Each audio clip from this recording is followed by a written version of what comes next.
Moderation in work.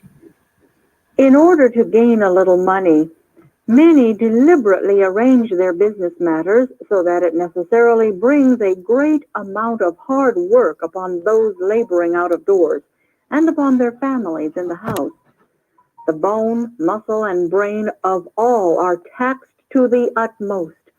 A great amount of work is before them to be done, and the excuse is they must accomplish just all that they possibly can, or there will be a loss, something will be wasted. Everything must be saved, let the result be what it may. What have such gained? Perhaps they have been able to keep the principle good and add to it, but on the other hand, what have they lost? Their capital of health, which is invaluable to the poor as well as to the rich, has been steadily diminishing.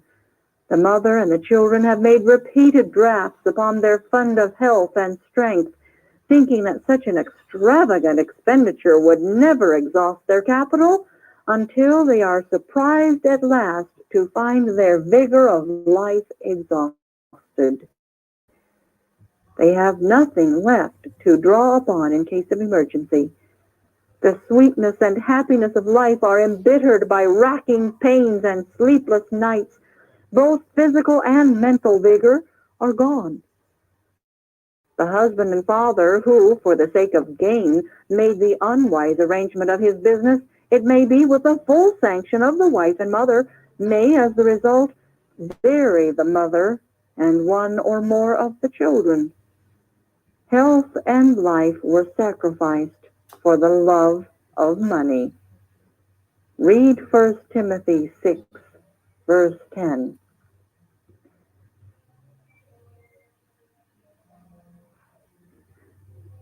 Temperance in labor. Intemperance in eating and drinking, intemperance in labor, intemperance in almost anything or everything exists on every hand. Those who make great exertions to accomplish just so much work in a given time and continue to labor when their judgment tells them that they should rest are never gainers. They are living on borrowed capital. They are expending the vital force which they will need at a future time, and when the energy they have so recklessly used is demanded, they fail for want of it. The physical strength is gone. The mental powers fail. They realize that they have met with a loss, but do not know what it is. Their time of need has come, but their physical resources are exhausted. Everyone who violates the laws of health must sometime be a sufferer to a greater or less degree. God has provided us with constitutional force, which will be needed at different periods of our life. If we recklessly exhaust this force by continual overtaxation, we shall sometime be losers. Our usefulness will be lessened, if not our life itself destroyed. As a rule, the labor of the day should not be prolonged into the evening. If all the hours of the day are well improved, the work extended into the evening is so much extra, and the overtaxed system will suffer from the burden imposed upon it. I have been shown that those who do this often lose much more than they gain, for their energies are exhausted and they labor on nervous excitement. They may not realize any immediate injury, but they are surely undermining their constitution. Let parents devote the evenings to their families. Lay off care and perplexity with the labors of the day. The husband and father would gain much if he would make it a rule not to mar the happiness of his family by bringing his business troubles home to fret and worry over. He may need the counsel of his wife in difficult matters, and they may both obtain relief in their perplexities by unitedly seeking wisdom of God. But to keep the mind constantly strained upon business affairs will injure the health of both mind and body. Let the evenings be spent as happily as possible. Let home be a place where cheerfulness, courtesy, and love exist. This will make it attractive to the children. If the parents are continually borrowing trouble, are irritable and fault-finding, the children partake of the same spirit of dissatisfaction and contention, and home is the most miserable place in the world. The children find more pleasure among strangers, in reckless company, or in the streets than at home. All this might be avoided if temperance in all things were practiced and patience cultivated. Self-control on the part of all the members of the family will make home almost a paradise. Make your rooms as cheerful as possible. Let the children find home the most attractive place on earth. Throw about them such influences that they will not seek for street companions, nor think of the haunts of vice except with horror. If the home life is what it should be, the habits formed there will be a strong defense against the assaults of temptation when the young shall leave the shelter of home for the world.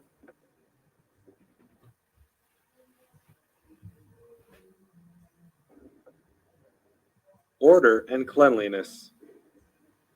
Order is heaven's first law, and the Lord desires his people to give in their homes a representation of the order and harmony that pervade the heavenly courts. Truth never places her delicate feet in a path of uncleanness or impurity. Truth does not make men and women coarse or rough and untidy. It raises all who accept it to a high level. Under Christ's influence, a work of constant refinement goes on. Special direction was given to the armies of Israel that everything in and around their tents should be clean and orderly, lest the angel of the Lord passing through the encampment should see their uncleanness. Would the Lord be particular to notice these things? He would. For the fact is stated, lest in seeing their uncleanness he could not go forward with their armies to battle. He who was so particular that the children of Israel should cherish habits of cleanliness will not sanction any impurity in the homes of his people today. God looks with disfavor on uncleanness of any kind. How can we invite him into our homes unless all is neat and clean and pure? An outward sign of purity within. Believers should be taught that even though they may be poor, they need not be uncleanly or untidy in their persons or in their homes. Help must be given in this line to those who seem to have no sense of the meaning and importance of cleanliness. They are to be taught that those who are to represent the high and holy God must keep their souls pure and clean, and that this purity must extend to their dress and to everything in the home, so that the ministering angels will have evidence that the truth has wrought a change in the life, purifying the soul and refining the taste.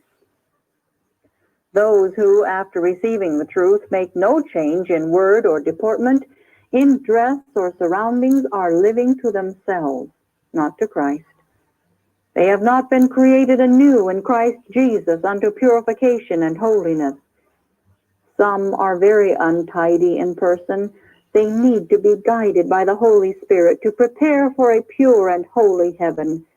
God declared that when the children of Israel came to the mount to hear the proclamation of the law, they were to come with clean bodies and clean clothes.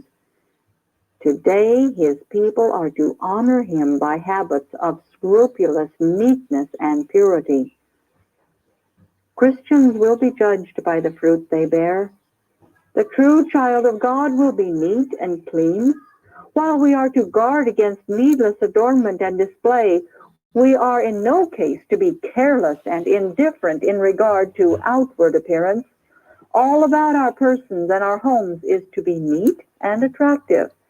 The youth are to be taught the importance of presenting an appearance above criticism, an appearance that honors God and the truth. The mother's example. The mother's dress should be simple, but neat and tasty. The mother who wears torn, untidy clothes, who thinks any dress good enough for home wear, no matter how soiled or dilapidated it may be, gives her children an example that encourages them in untidiness. And more than this, she loses her influence over them. They cannot help seeing the difference between her appearance and the appearance of those who dress neatly, and their respect for her is weakened. Mothers, make yourselves attractive, not by wearing elaborately trimmed garments, but by wearing those that are neat and well-fitting. Let your appearance teach a lesson of neatness. You cannot afford to lose the respect of your children. From their infancy, children should be taught lessons of purity. Mothers cannot too early begin to fill the minds of their children with pure, holy thoughts. And one way of doing this is to keep everything about them clean and pure. Mothers, if you desire your children's thoughts to be pure, let their surroundings be pure. Let their sleeping rooms be scrupulously neat and clean. Teach them to care for their clothing. Each child should have a place of his own to care for his clothes. Few parents are so poor that they cannot afford to provide for this purpose a large box, which may be fitted with shelves and tastefully covered truths. To teach children habits of order will take some time each day, but this time will be more than repaid for her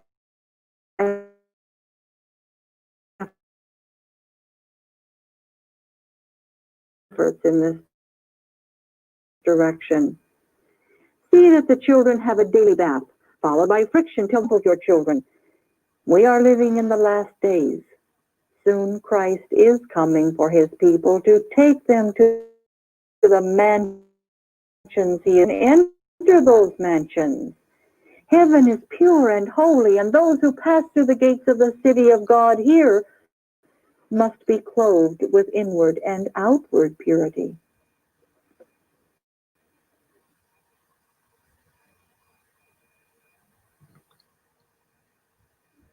Frequent bathing. Persons in health should on no account neglect bathing. They should by all means bathe as often as twice a week.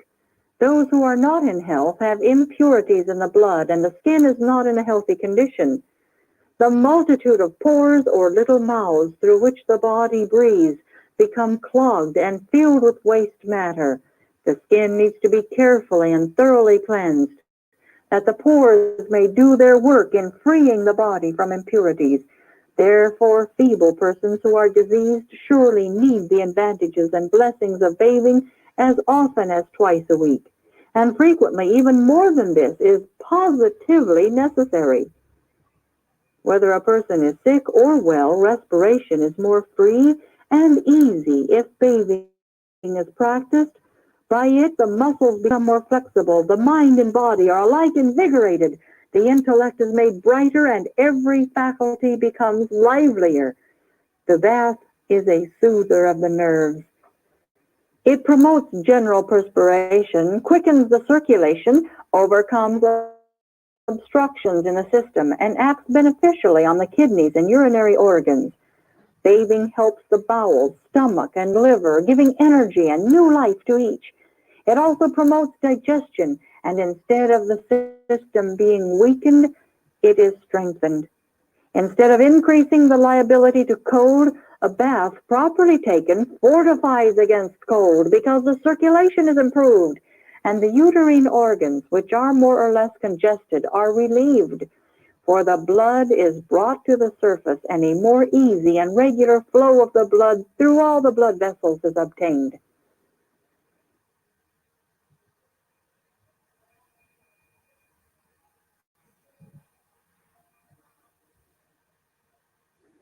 How to preserve our sensibilities. God created man a little lower than the angels, and bestowed upon him attributes that will, if properly used, make him a blessing to the world and cause him to reflect the glory to the giver. But although made in the image of God, man has, through intemperance, violated principle and God's law in his physical nature.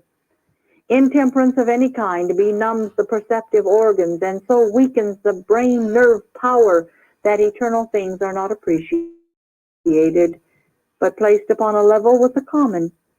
The higher powers of the mind, designed for elevated purposes, are brought into slavery to the baser passions. If our physical habits are not right, our mental and moral powers cannot be strong, for great sympathy exists between the physical and the moral. The Apostle Peter understood this and raised his voice of warning to his brethren, "Dearly beloved, I beseech you as strangers and pilgrims, abstain from fleshly lusts, which war against the soul." 1 Peter 2:11. Those who have had the light upon the subjects of eating and dressing with simplicity, in obedience to physical and moral laws, and who turn from the light which points out their duty, will shun duty in other things.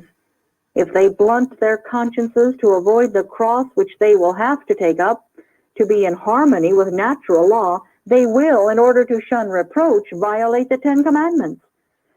There is a decided unwillingness with some to endure the cross and despise the shame. Some will be laughed out of their principles. Conformity to the world is gaining ground among God's people who profess to be pilgrims and strangers, waiting and watching for the Lord's appearing. There are many among professed Sabbath keepers in blank who are more firmly wedded to worldly fashions and lusts than they are to healthy bodies, sound minds, or sanctified hearts. The Lord, by close and pointed truths for these last days, is cleaving out a people from the world and purifying them unto himself. Pride and unhealthful passions, the love of display, the love of approbation, all must be left with the world, if we would be renewed in knowledge after the image of him who created us. For the grace of God that bringeth salvation hath appeared to all men, teaching us that, denying ungodliness and worldly lust, we should live soberly, righteously, and godly in this present world, looking for that blessed hope and the glorious appearing of the great God and our Savior Jesus Christ, who gave himself for us, that he might redeem us from all iniquity and purify unto himself a peculiar people, zealous of good works. See Titus 2:11-14.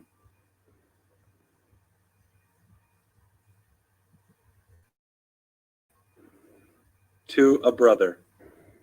Said the angel, "Abstain from fleshly lusts which war against the soul." You have stumbled at the health reform. It appears to you to be a needless appendix to the truth. It is not so.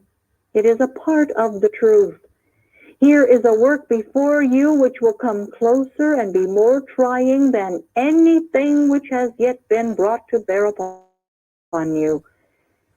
While you hesitate and stand back, failing to lay hold upon the blessing which it is your privilege to receive, you suffer loss.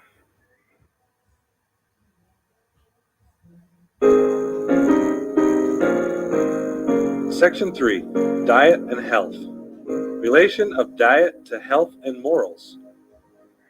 Only one lease of life is granted us, and the inquiry with everyone should be, how can I invest my powers so that they may yield the greatest profit? How can I do most for the glory of God and the benefit of my fellow men? For life is valuable only as it is used for the attainment of these ends. Self-development, a duty. Our first duty toward God and our fellow beings is that of self-development. Every faculty with which the Creator has endowed us should be cultivated to the highest degree of perfection, that we may be able to do the greatest amount of good of which we are capable. Hence, that time is spent to good account, which is used in the establishment and preservation of physical and mental health. We cannot afford to dwarf or cripple any function of body or mind. As surely as we do this, we must suffer the consequences.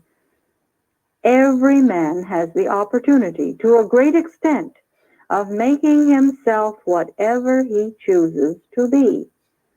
The blessings of this life and also of the immortal state are within his reach. He may build up a character of solid worth, gaining new strength at every step. He may advance daily in knowledge and wisdom, conscious of new delights as he progresses, adding virtue to virtue, grace to grace. His faculties will improve by use. The more wisdom he gains, the greater will be his capacity for acquiring. His intelligence, knowledge, and virtue will thus develop into greater strength and more perfect symmetry. On the other hand, he may allow his powers to rust out for want of use, or be perverted through evil habits, lack of self-control, or moral and religious stamina. His course then tends downward. He is disobedient to the law of God and to the laws of nature. Appetite conquers him. Inclination carries him away. It is easier for him to allow the powers of evil, which are always active, to drag him backward than to struggle against them and go forward. Dissipation, disease, and death follow. This is the history of many lives that might have been useful in the cause of God and humanity. Temptation through appetite. One of the strongest temptations that man has to meet is upon the point of appetite. In the beginning, the Lord made man upright. He was created with a perfectly balanced mind, the size and strength of all his organs being fully and harmoniously developed. But through the seductions of the wily foe, the prohibition of God was disregarded, and the laws of nature wrought out their full penalty. Adam and Eve were permitted to eat of all the trees in their Eden home, save one. The Lord said to the holy pair, "In the day that ye eat of the tree of knowledge of good and evil, ye shall surely die." Eve was beguiled by the serpent and made to believe that God would not do as he had said. She ate, and thinking she felt the sensation of a new and more exalted life, she bore the fruit to her husband. The serpent had said that she should not die, and she felt no ill effects from eating the fruit.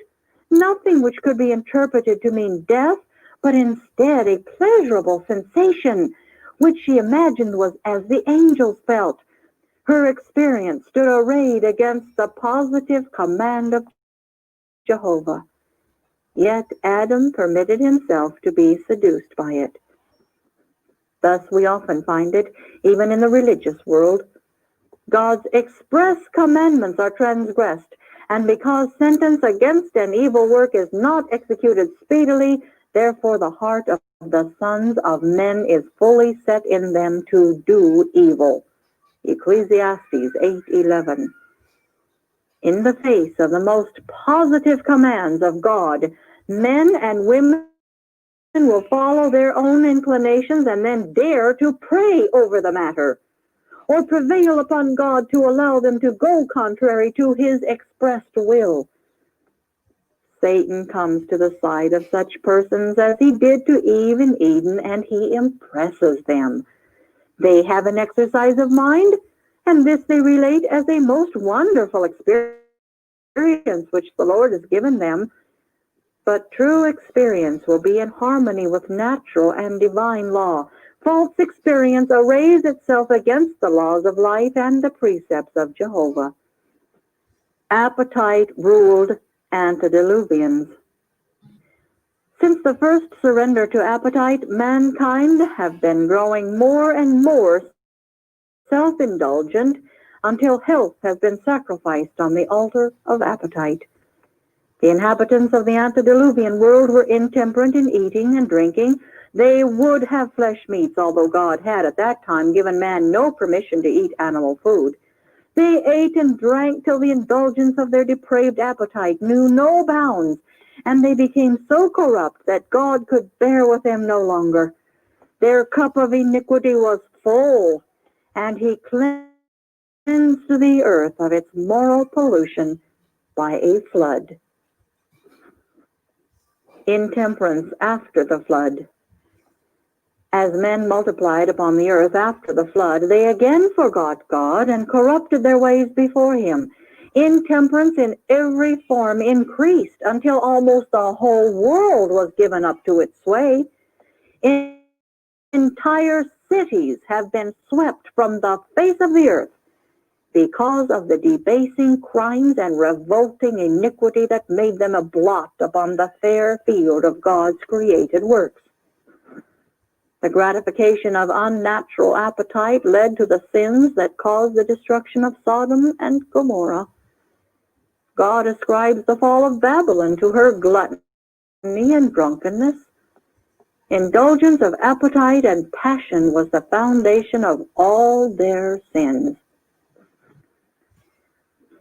Esau's experience. Esau had a strong desire for a particular article of food, and he had so long gratified himself that he did not feel the necessity of turning from the tempting, coveted dish. He allowed his imagination to dwell upon it until the power of appetite bore down every other consideration and controlled him. He thought he would suffer great inconvenience and even death if he could not have that particular dish. The more he reflected upon it, the more his desire strengthened, until his birthright lost its value and sacredness in his sight, and he bartered it away. He flattered himself that he could dispose of his birthright at will and buy it back at pleasure. But when he sought to regain it, even at a great sacrifice, he was not able to do so. He then bitterly repented of his rashness, his folly, his madness. But it was all in vain.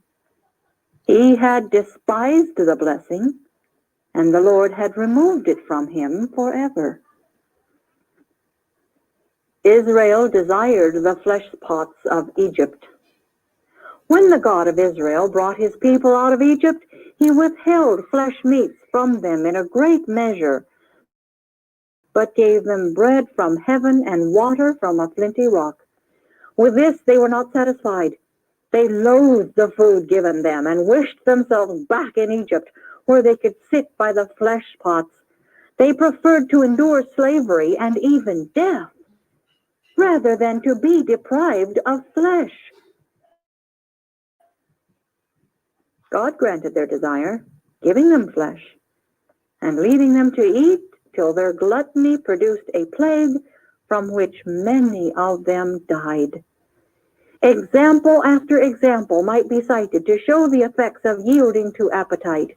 It seemed a small matter to our first parents to transgress the command of God in that one act, the eating from a tree that was so beautiful to the sight and so pleasant to the taste, but it broke their allegiance to God and opened the gates to a flood of guilt and woe that has deluged the world.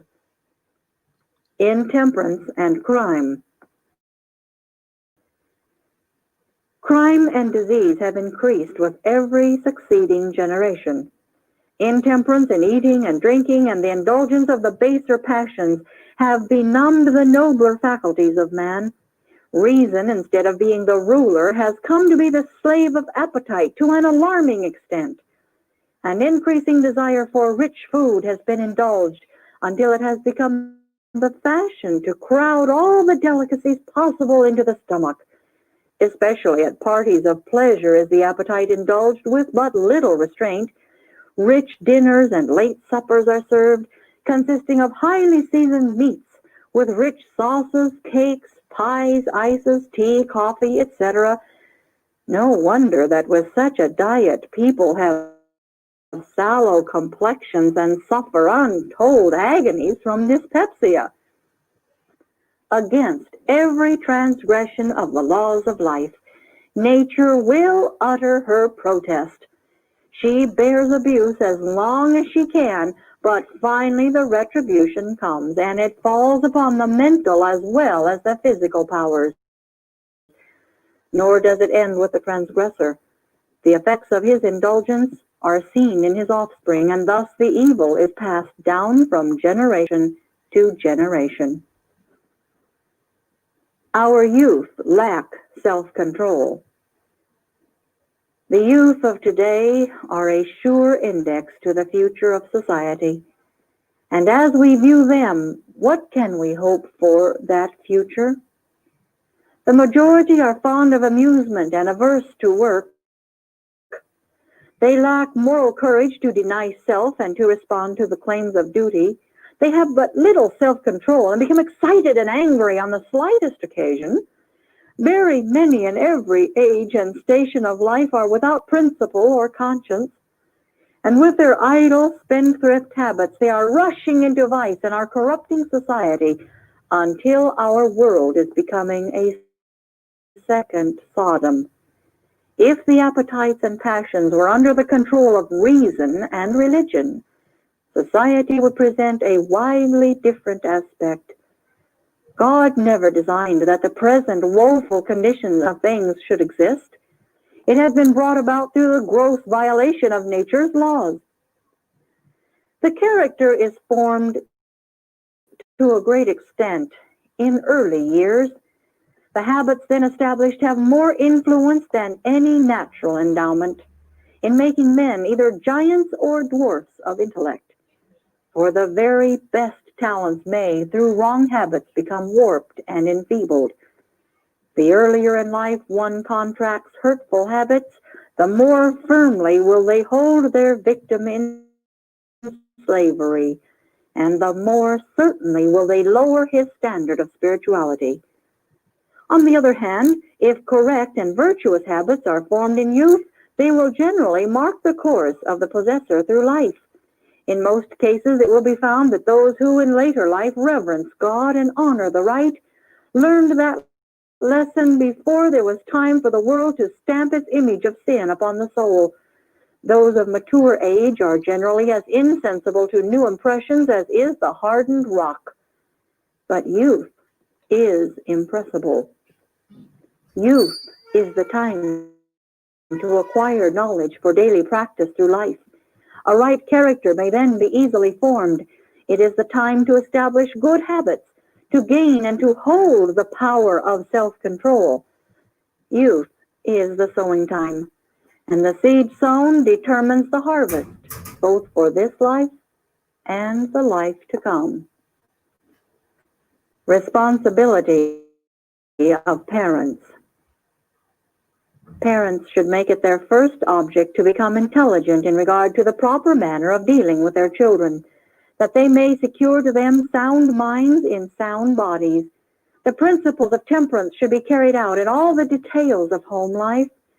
Self-denial should be taught to children and enforced upon them, so far as is consistent from babyhood.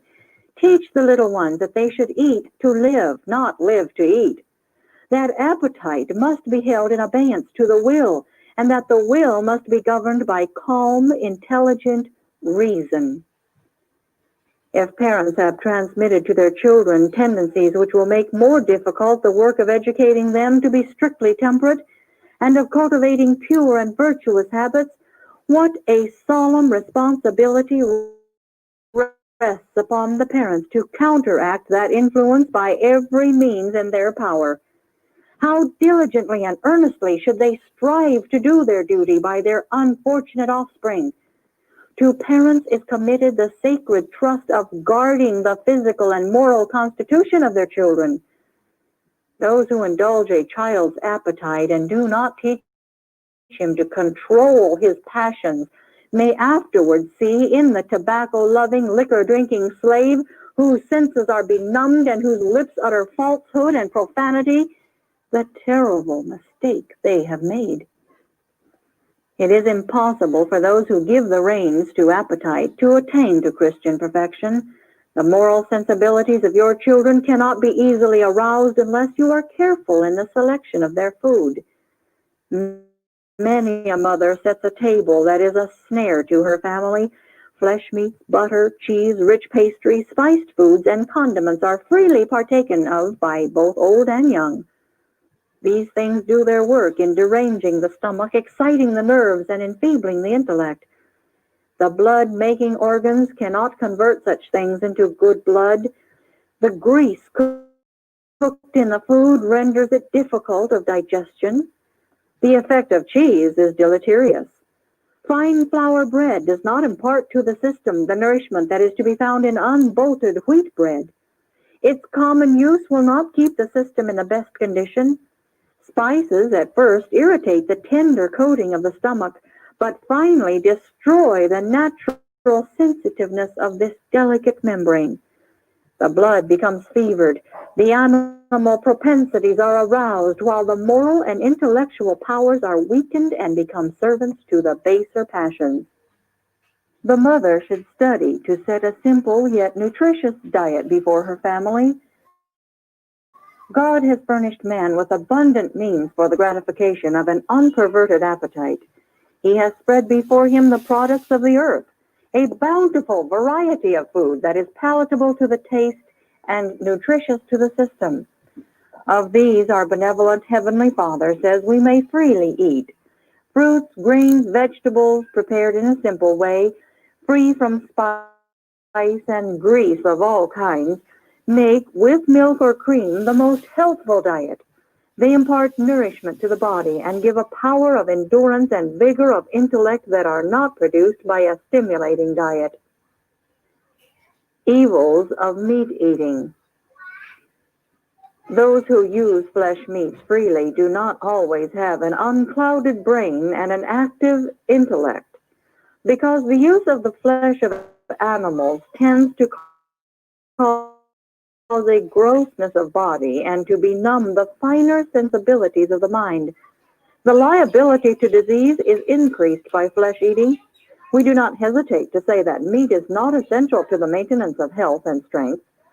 Those who subsist largely upon meat cannot avoid sometimes eating flesh which is more or less diseased.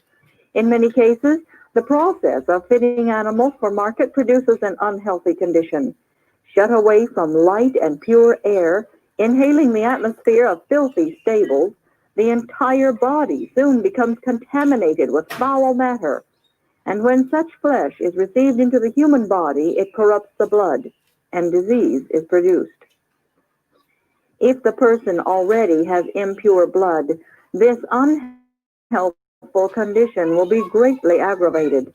But few can be made to believe that it is the meat they have eaten which has poisoned their blood and caused their suffering. Many die of diseases wholly due to meat eating, when the real cause is scarcely suspected by themselves or others.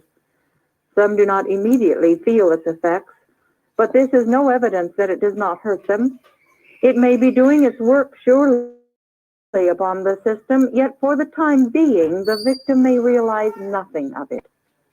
Pork, although one of the most common articles of diet, is one of the most injurious. God did not prohibit the Hebrew from eating swine's flesh merely to show his authority, but because it is not a proper article of food for man. God never created the swine to be eaten under any circumstances. It is impossible for the flesh of any living creature to be healthful when filth is its natural element, and when it feeds upon every detestable thing. It is not the chief end of man to gratify his appetite. There are physical wants to be supplied, but because of this, is it necessary that man shall be controlled by appetite? Will the people who are seeking to become holy, pure, and refined, that they may be introduced into the society of heavenly angels, continue to take the life of God's creatures and enjoy their flesh as a luxury? From what the Lord has shown me, this order of things will be changed, and God's peculiar people will exercise temperance in all things. Proper preparation of food, a duty. There is a class who seem to think that whatever is eaten is lost, that anything tossed into the stomach to fill it will do as well as food prepared with intelligence and care. But it is important that we relish the food we eat. If we cannot and have to eat mechanically, we fail to receive the proper nourishment. Our bodies are constructed from what we eat, and in order to make tissues of good quality, we must have the right kind of food, and it must be prepared with such skill as will best adapt it to the wants of the system. It is a religious duty for those who cook to learn how to prepare healthful food in a variety of ways so that it may be both palatable and healthful. Poor cookery is wearing away the life energies of thousands. More souls are lost from this cause than many realize. It deranges the system and produces disease. In the condition thus induced, heavenly things cannot be readily discerned. Some do not feel that it is a religious duty to prepare food properly, hence they do not try to learn how. They let the bread sour before baking, and the saleratus added to remedy the cook's carelessness makes it totally unfit for the human stomach. It requires thought and care to make good bread. But there is more religion in a good loaf of bread than many think. Food can be prepared simply and healthfully, but it requires skill to make it both palatable and nourishing. In order to learn how to cook, women should study, then patiently reduce what they learn to practice. People are suffering because they will not take the trouble to do this. I say to such, it is time for you to rouse your dormant energies and inform yourselves. Do not think the time wasted which is devoted to obtaining a thorough knowledge and experience in the preparation of healthful, palatable food. No matter how long an experience you have had in cooking, if you still have the responsibilities of a family, it is your duty to learn how to care for them properly. If necessary, go to some good cook and put yourself under her instruction until you are mistress of the art. Wrong eating destroys health. A wrong course of eating or drinking destroys health, and with it the sweetness of life. Oh, how many times has a good meal, as it is called, been purchased at the expense of sleep and quiet rest? Thousands, by indulging a perverted appetite, have brought on fever or some other acute disease, which has resulted in death. That was enjoyment purchased at an immense cost. Because it is wrong to eat merely to gratify perverted taste, it does not follow that we should be indifferent in regard to our food. It is a matter of the highest importance. No one should adopt an impoverished diet. Many are debilitated from disease and need nourishing, well-cooked food. Health reformers, above all others, should be careful to avoid extremes. The body must have sufficient nourishment. The God who gives his beloved sleep has furnished them also suitable food to sustain the physical system in a healthy condition. Many turn from light and knowledge and sacrifice principle to taste. They eat when the system needs no food and at irregular intervals because they have no moral stamina to resist inclination. As the result, the abused stomach rebels and suffering follows. Regularity in eating is very important for health of body and serenity of mind. Never should a morsel of food pass the lips between meals. Too frequent eating a cause of dyspepsia. Many indulge in the pernicious habit of eating just before retiring. The faintness, they think they must have a lunch. By indulging this wrong practice, it becomes a habit, and they feel as though they could not sleep without food. In many cases, this faintness comes because the digestive organs have been too severely taxed through the day in disposing of the great quantity of food forced upon them. These organs need a period of entire rest from labor to recover their exhausted energies. A second meal should never be eaten until the stomach is meal. When we lie down at night, this as other portions of the body may enjoy rest. But if more food is forced upon it, the digestive organs are put in motion again to perform the same round with unpleasant dreams. Practices follow. The digestive organs lose their natural vigor, and the person finds himself a miserable dyspeptic. And not only does the transgression of nature's laws affect the individual, let anyone take a course that irritates him in any way and see how quickly he manifests impatience. He cannot, without special grace, speak or act calmly. He casts a shadow wherever he goes. How can anyone save him? It is nobody's business what I eat or drink. Evils to be avoided. It is possible to eat immoderately, even of wholesome food. It does not follow that because one has discarded the use of hurtful articles of diet, he can eat just as much as he pleases.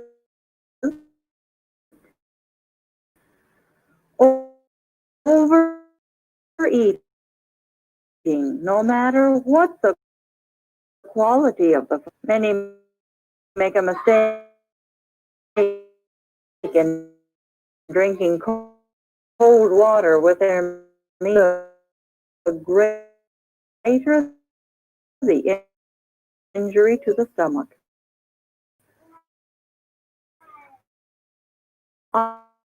Ice water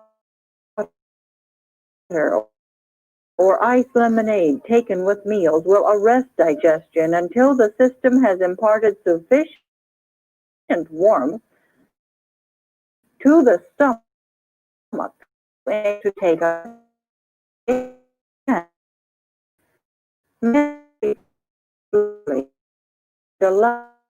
the saliva to liquid. Do not eat large liquor.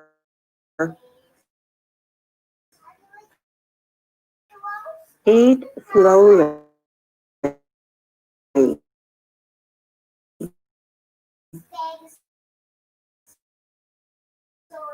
In order to secure healthy digestion, food should be eaten slowly. Those who wish to avoid time to eat is limited. Do not bolt your food. That derived from food does not depend so much on the quantity eaten as on its thorough digestion, nor the gratification of taste so much as on the amount of food swallowed, as on the length of time it remains in the mouth. Those who are excited, anxious, or in a hurry would do well not to eat. Some are almost constantly nibbling. If there is any most pernicious practice, if travelers would eat regularly of the simplest and most nutritious kinds of food, so much from us. All things is necessary. Labor. Our health report against the love, purity, holiness may know how to use with discretion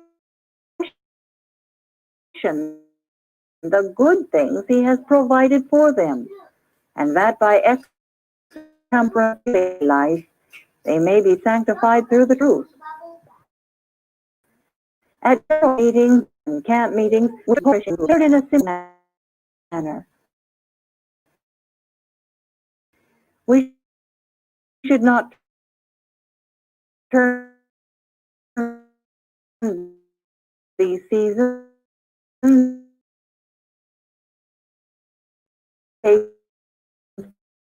for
One of the strongest temptations that man has to meet is upon the point of appetite.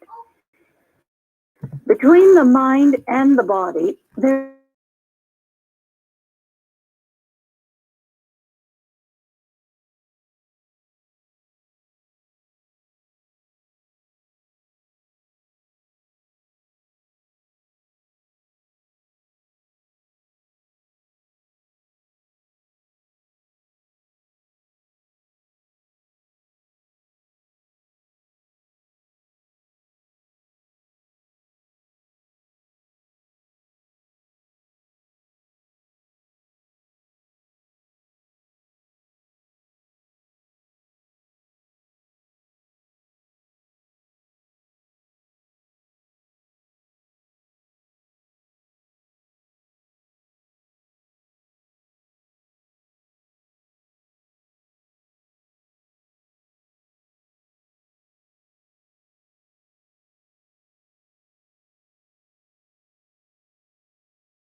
in order to break its power,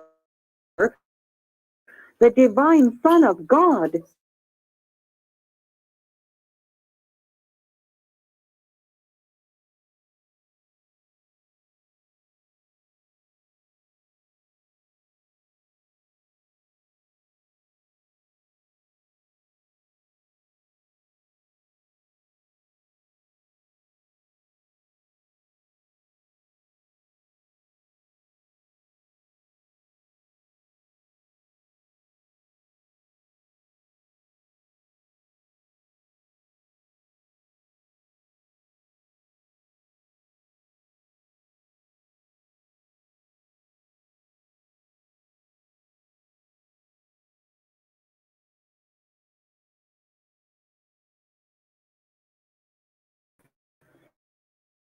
The declension in virtue and the degeneracy of the race are chiefly attributable to the indulgence of perverted appetite.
Of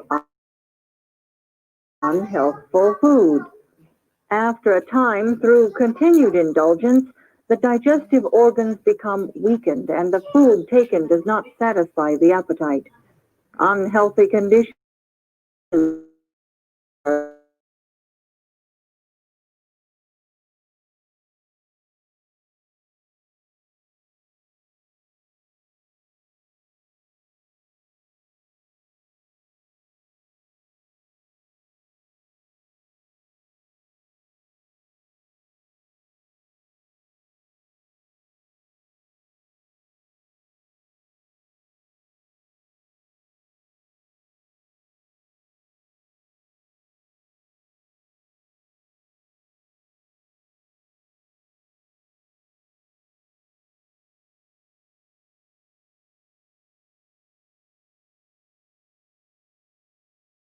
depression.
They must use aright every power of mind, soul, and body. They cannot afford to waste any mental or physical strength. The question of how to preserve the health when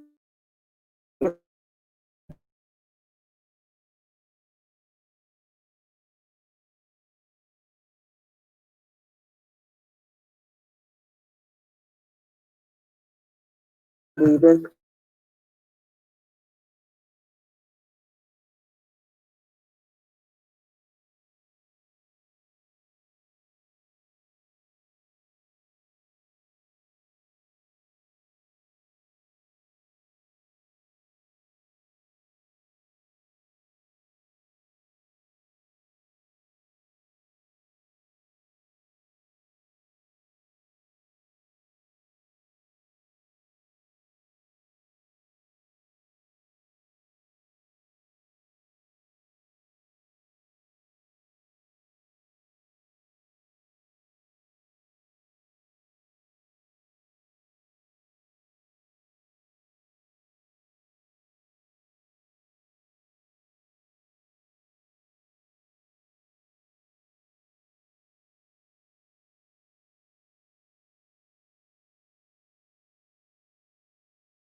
proclaimed with a loud cry, we must have a true, abiding faith that this message will go forth with increasing importance till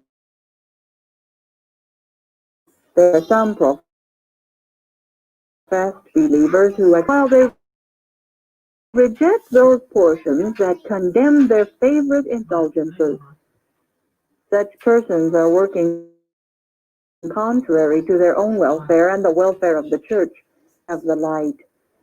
Those who claim to believe in health reform and yet work counter to its principles in the daily life practice are hurting their own souls and are leaving wrong impressions upon the minds of believers and unbelievers. Strength through obedience. A solemn responsibility rests upon those who know the truth, that all their works shall correspond with their faith. And right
partakers of the divine nature and escape the corruption that is in the world through lust.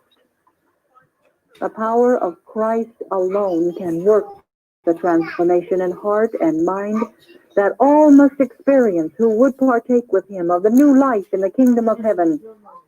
Except a man be born again, the Savior has said, he cannot see the kingdom of God. See John 3:3.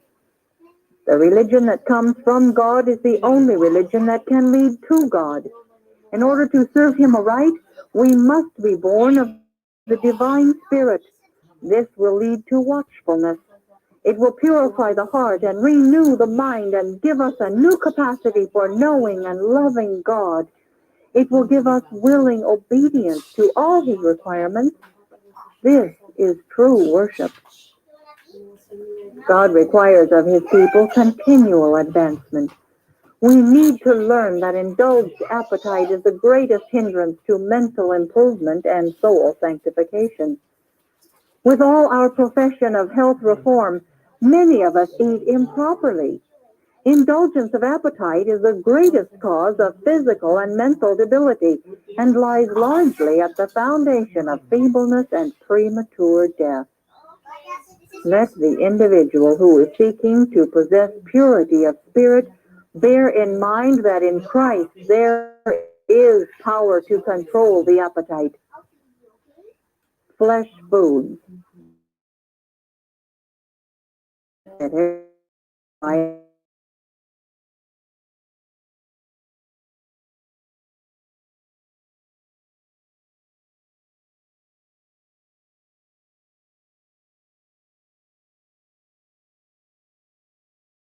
possible to secure a vegetarian diet, but who choose their own preferences in this matter, eating and drinking as they please, will gradually grow careless of the instruction the Lord has given regarding other phases of the present truth, and will lose their perception of what is truth. They will surely reap as they have sown. I have been instructed that the students in our schools are not to be served with flesh foods or with food preparations that are known to be unhealthful. Nothing that will serve to encourage a desire for stimulants should be placed on the table. I appeal to old and young and to middle-aged. Deny your appetite of those things that are doing you injury. Serve the Lord by sacrifice. Let the children have an intelligent part in this work. We are all members of the Lord's family, and the Lord would have his children, young and old, to determine to deny appetite and to save the means needed for the building of meeting houses and the support of missionaries. I am instructed to say to parents, place yourselves, soul and spirit, on the Lord's side of this question. We need ever to bear in mind that in these days of probation we are on trial before the Lord of the universe. Will you not give up indulgences that are doing you injury? Words of profession are cheap. Let's testify that you that God makes of his peculiar people. Then put into the treasury a portion of the means you save by your acts of self-denial, and there will be that with which to carry on the work of God. There are many who feel that they cannot get along without fresh foods, but if these would place themselves on the Lord's side, resolutely resolved to walk in the way of his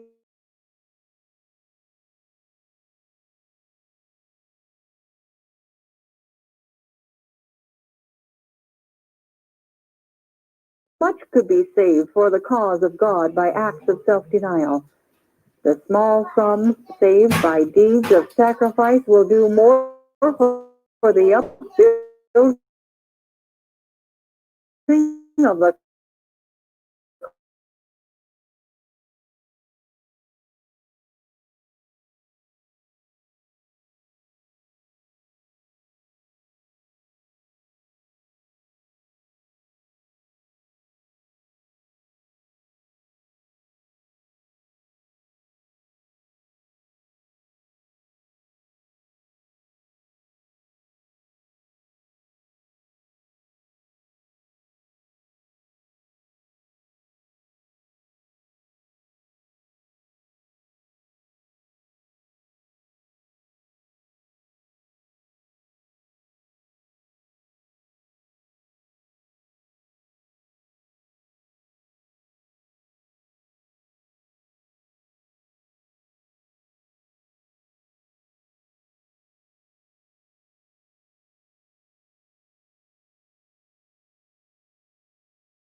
Hello, Wagas Team Official. Happy New Year. Yeah, ako busy din. Thank you for coming. Mag-goodbye na si host. Goodbye na kasi yung internet namin on and off. So, hindi straight yung play ng audio ko. So, I have to go. Thank you very much, everyone. Ate Marian, thank you for coming.